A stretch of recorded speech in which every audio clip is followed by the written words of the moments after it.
I came on a few seconds early, just in case. I never know what's going to happen. All right. So, um, let's get started. So, what does being on the triangle? I'm going to be doing this a lot today, just warning you. What does being on the triangle mean? How does it affect your life? Hi, it's this Women's Self Mastery, and I'm Debbie Pearson. In today's video, progression video, excuse me, is about the drama triangle and the voices and the roles, but also the voices, because I'll be doing the voices here in a little bit. And I don't know, maybe you find them funny or maybe sad. Like, I don't know how it's going to go. But we're going to cover today what happens when we jump on the triangle. What are some of the unintended results that happen when we're on the triangle? And then the three voices of those on the triangle. So if you're here live, please put hashtag live. If you're watching the replay, please put hashtag replay. Okay, so what happens when we jump on the triangle? We jump on the triangle. So let me explain what that means. There's a triangle, and probably because it has three tips, and the 3 points would be rescuer, persecutor, victim. Jumping on the triangle means there's a particular one of those 3 that you gravitate towards. If for me, it was persecutor. So something would happen and I would immediately go to persecutor mode, and I would like be fussing at this other person. You're wrong, I'm right. And the whole voice, and you'll hear all that later. But that was my jumping on point. Now, I could go to the rescuer or the victim at any time, and we all do this. We all go, thank you, Alma.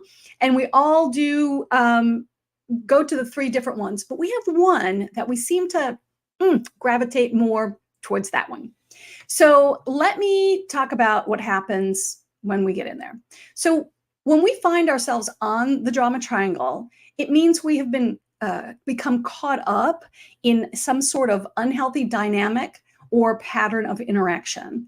So each one of the 3 roles that I talked about, they serve a purpose, but they also keep us in victim mode. They perpetuate drama, conflict, disempowerment, and they often lead to some kind of emotional pain and distress and frustration. It strains our relationships. And before I go any further, let me make sure you understand the drama triangle, the fear triangle, and the victim triangle, all the same thing. I think people just changed the name because it felt better for them, but it's all basically the exact same information. So let's get into the roles. So there's 3 roles. Let's start with the victim role.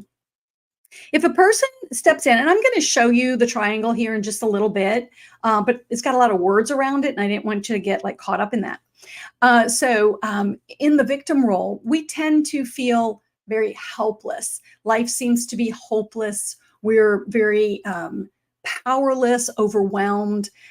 Everyone else seems to have figured things out, and they have control over us. So it's a very, very challenging place to be. So you guys, if you would, put hashtag live, hashtag replay, if you're watching the replay, and let me know where you're from. Tell me where you're from. So we might believe that things that are happening in our lives would be what we would call like an external circumstance, and that other people are responsible for how we feel. If we're unhappy, it's their fault, and they need to do things differently. And if they don't, we stay in this, victim space. And so the mindset there keeps us trapped in this of basically self-pity.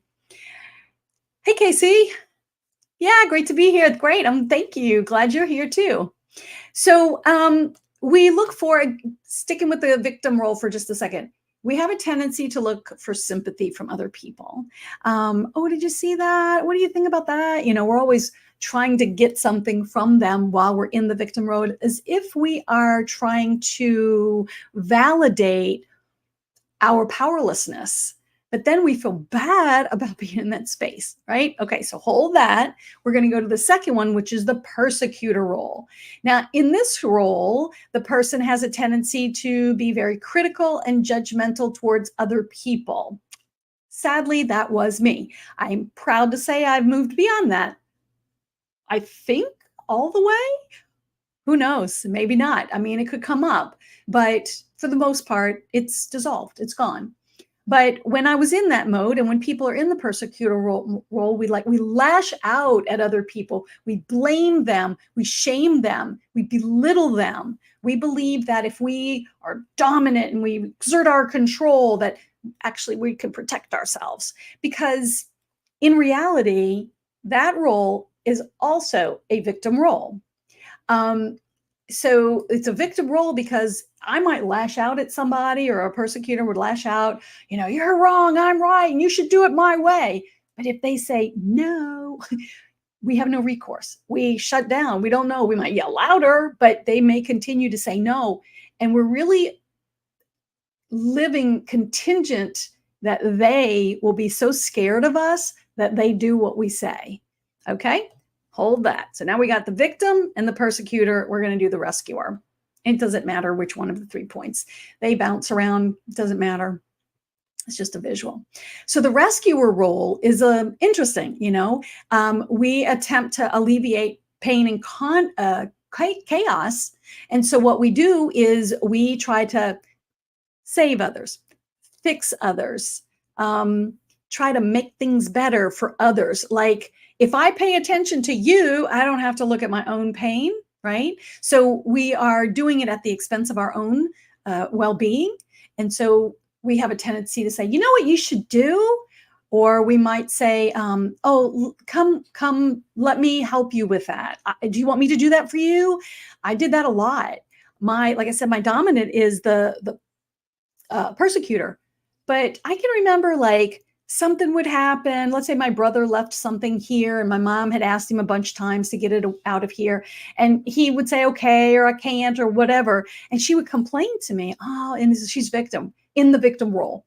Oh, I've tried so many times and he just won't listen. And I'd be like, you want me to talk to him? And she'd be like, yeah, would you? Right. So I'm fixing her problem rather. Well, I mean, she's my mom, so you know how that goes. But it's like, there came a point where I realized I started getting mad at her, which I shouldn't get mad at her because I got sucked in. Like, she'd be like, oh, I just can't believe this is happening.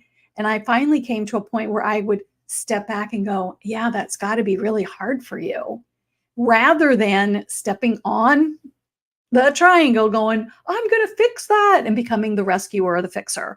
So we can learn how to move off of the triangle and by learning some new stuff. But let's continue. So these 3 roles and the voices that I'll be doing here shortly, they actually create a lot of dysfunction and lead to very strained relationships. They do. I can vouch for that. Emotional exhaustion is definitely one, and people don't grow. They kind of stay stuck because there may be a family dynamic where one's the rescuer, one's the persecutor, one's the victim. Something happens and they all are playing their roles. And it isn't until somebody stops playing that role that things change. So the drama triangle, which many of us are on, it's really kind of like it's being in drama, in conflict. So it's like a breeding ground where a lot of stress, chaos, anxiety shows up because we're in one of these places. So dysfunctional and disempowerment come to mind as well. So most people gravitate to one more so than the others. Like I said, I jumped in as a persecutor. Oh, he's so bad and wrong, he shouldn't do that. And then I'm the rescuer. Do you want me to take care of it? And then when he doesn't listen, like, I'm a victim because he didn't listen. So we can go, I don't know why they don't call it a circle, and you could be anywhere, but they decided to call it a triangle. So we're going to go with that. Okay, so let's look at some of the unintended results that come from being on the triangle. And I have alluded to several of them already. Okay, strained relationships. I'm just going to go over like 4 or 5 because there's so many, but they kind of can fall under these categories. So strained relationships. You find that nobody's listening to the other. There's not any connection with the other person. Nobody's trusting, and we don't trust and all these things are happening, like not with ourselves, not with the other. So we're not listening even to ourselves because we're so focused on this other person. We're not connecting with ourselves. We're not trusting ourselves, but we're also not listening, trusting, or connecting with the other person. The next one is emotional exhaustion. It's exhausting. It's exhausting to be on the triangle. There's power struggles, victimhood, there's blaming and shaming, complaining. Why don't they change? We say that a lot. Why don't they do things differently? Why don't they, if only they would? I hear that one a lot. If only, right? But the thing is, they're thinking those things about us. They're wanting us to change as well. If everybody's wanting everybody else to change, I'm just going to go with probably not a lot's going to change. But if we can look at ourselves for just a moment and say, is there something I can do differently? And I did do that. I looked at myself and said, is there something I can do differently? And I alluded to it just a little bit ago when my mom said, oh, so-and-so's doing such and such. And instead of me jumping in, the thing I did differently was I understood her pain without trying to fix her pain. And I said something like, this got to be really tough. Okay. So there's lots of different ways to handle that. So that's two. So the third one is lack of personal responsibility. Well, interestingly, when we are on the triangle, we have a tendency to just stay stuck. We don't take any responsibility for ourselves, not what we say, not what we do, not how we act, how our behavior. We just stay there. We blame others. And there's really no positive change that occurs. It's just a repetitive cycle, and it's just not pretty at all. Okay, the next one is decreased emotional well-being. So this negatively affects how we feel about ourselves. So if I'm angry all the time, who's going to want to hang out with me? Now all of a sudden I don't have friends, and so I'm going to be lonely and wanting to participate with other people, but they're not going to want to participate with me because the minute they do something a little off, I'm yelling at them, right? Who wants to participate with that? Or, telling them where they're wrong, or that they should listen to me. And sometimes I literally had an ex-husband in therapy with me. I'm so embarrassed to say this, but the therapist said, "Are you afraid of Debbie?" And he said, "Yes." And I was like, "Why?" Because I felt like the victim and not like the powerful person. But the yelling, as I just said, was like a protective way, a way to protect myself so as not to get hurt further. It's so insane. But when you sit down and we go through the information, which we can do on Thursday, it's like step by step by step, you really get to see how they all play out. Very interesting. But when we are in the decreased emotional well-being, which is this category, we have a tendency to have more stress, have more anxiety, in general, feelings of dissatisfaction about life.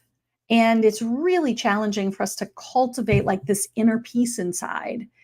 So essentially, if we have no self-honesty, we have no self-trust, we have no courage to do the right thing, which means we are challenged about having self-love, right? All right. So now we're going to get to I call it the fun part because I like playing the roles of the voices, even though they're not funny at all. But I'm going to do the roles, and bear with me. I will be reading because there's a lot. I don't know how people in plays do it. I got 3 little sections, and I got to read them. Okay. All right. So I'm going to do the role of I'm just going to go down. Oh, I wanted to show you guys the picture. Let me add this. Okay, so you see the triangle up at the top, and you see it says rescuer, persecutor, victim. Rescuer, persecutor, victim. I'm just going to read them in that order. So the rescuer is the voice of the codependent caregiver who means to do well for others, but then doesn't know how to care for or stand up for themselves. Basically, you need my help, but other people have power over me. So again, a victim energy there. So they'll say, or you'll hear maybe not these exact words, but you'll be able to see the patterns that it's like, I'll take care of you. So somebody may not say, I'll take care of you, but they may say, oh, I tell you what, why don't I do all the clothes?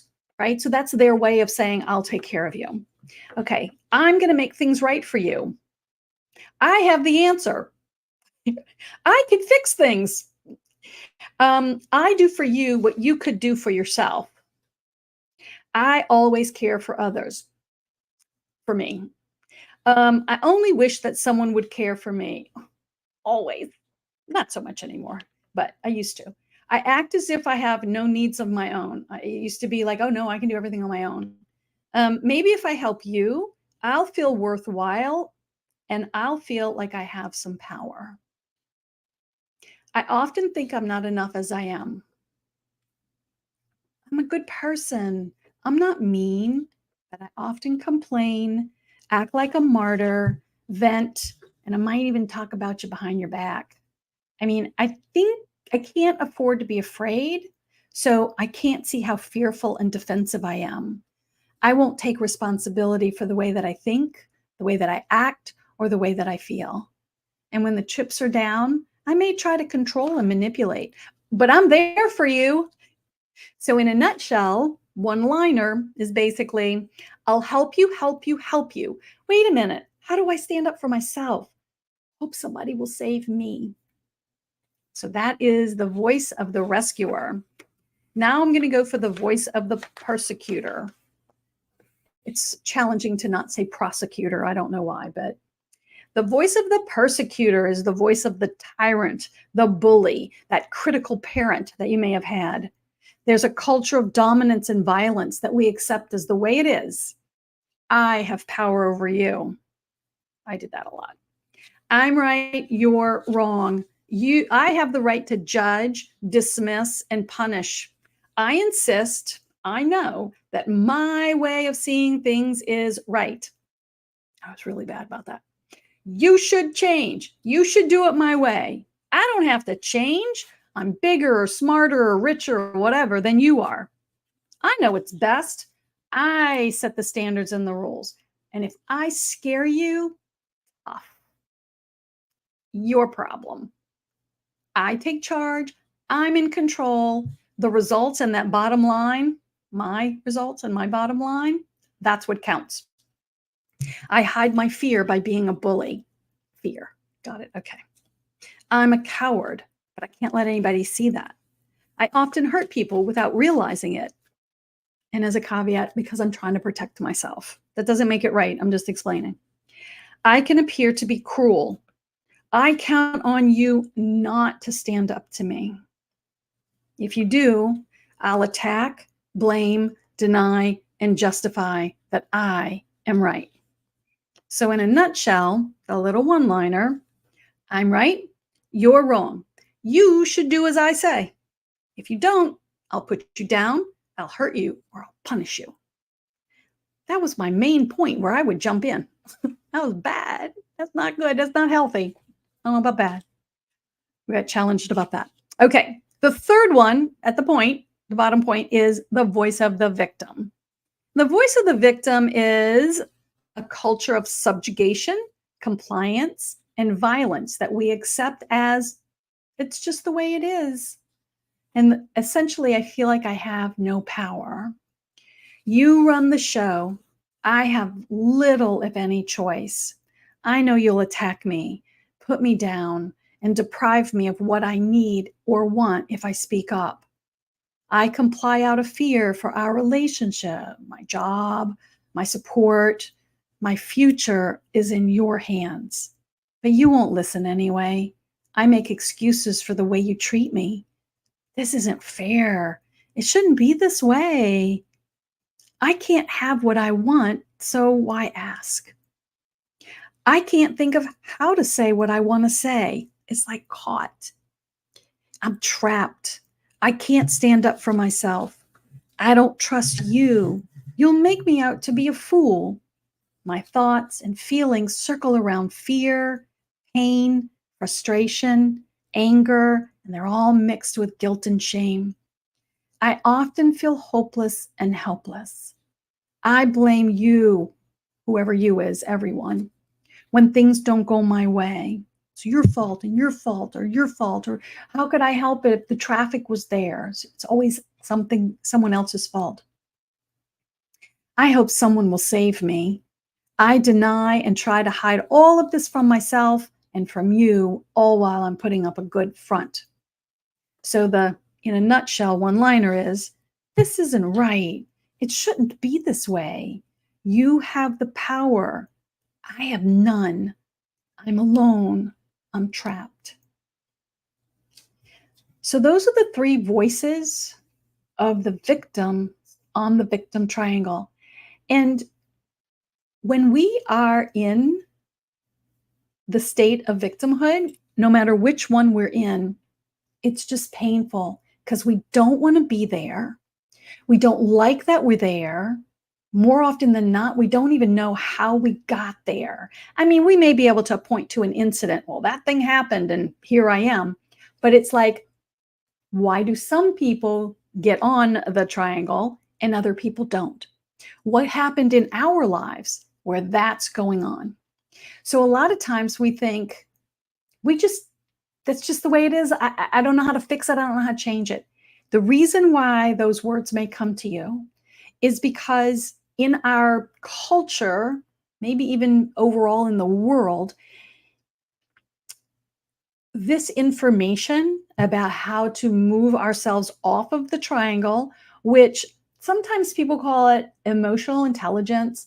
I prefer to call it emotional education because everything's different for everybody.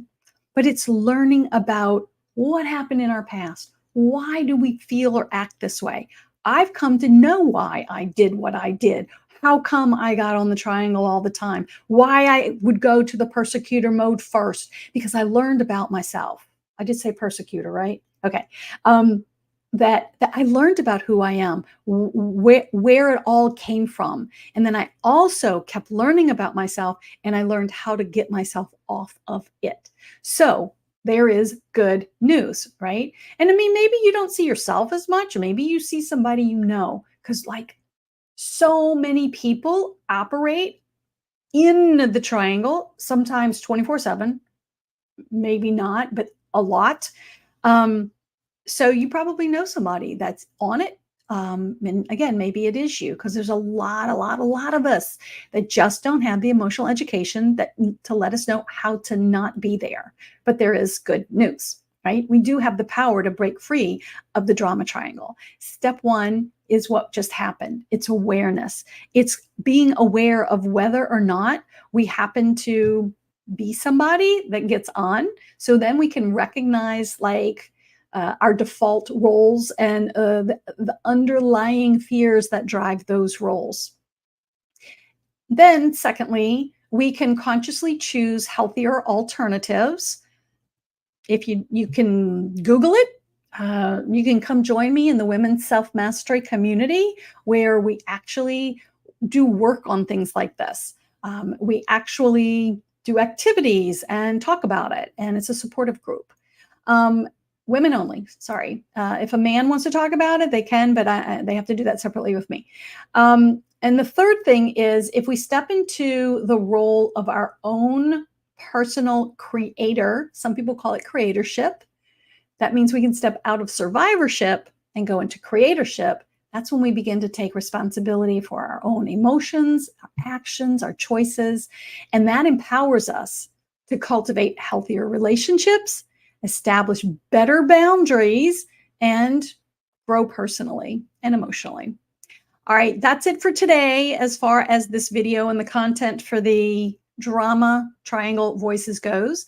As I stated, please feel free, women, to join me live at 11 a.m. Central Time in the Women's Self-Mastery community. And you can find that on Facebook. And if not, just get in touch with me. I'll direct you. But we're going to have an activity. We're going to delve deeper into the intricacies of the drama triangle and see what kind of impact it has on our lives. Okay. We'll also look at how to get off of the triangle. If you want to download, oops, I can take it off of here. If you want to download that I just had on there, you can go to womensselfmastery.com/resources. I think it's in the description I'm almost sure it's in the description, but I'll put it under this video. It is $1, a whole dollar. But if you want it, it's on the page called resources. Okay, please make sure to like, comment, subscribe. And if you know a sister friend who may get some benefit or value out of this video, please feel free to share it. And invite her to the Women's Self-Mastery community. We'd love to have her. Until next time, I'm Debbie Pearson, helping you become more awesome on the inside. See you guys next time.